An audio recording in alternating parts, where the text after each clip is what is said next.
Ayatollah Ali Khamenei says he's banned Iranian leaders from meeting Trump, saying the US never follows through on promises it makes during talks. He also ruled out the possibility of war with the US. In an exclusive interview with Al Jazeera, Iran's foreign minister says the US is proven not to be trustworthy.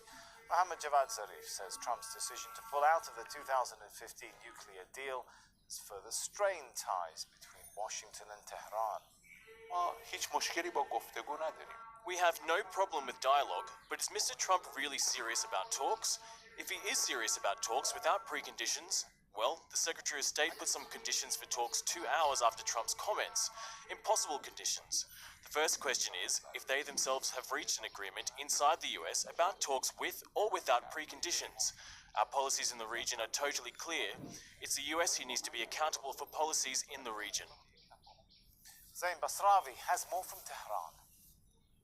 It has to be said, there's nothing necessarily new in what the Supreme Leader of Iran has said today, but every time he speaks on any given issue, it lends a certain amount of religious weight to the issue that he is discussing. And so if you follow the arc of that logic, now it is the Islamic law of the land to not negotiate with the United States. But as is the case with most of what officials in Iran say, there are caveats.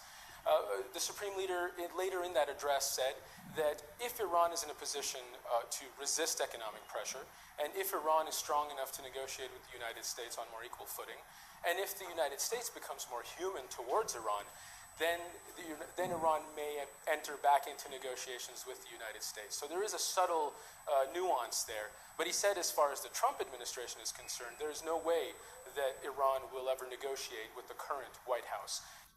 Trita Parsi is from the National Iranian-American Council. He says there's likely to be behind-the-scenes communications between Tehran and Washington.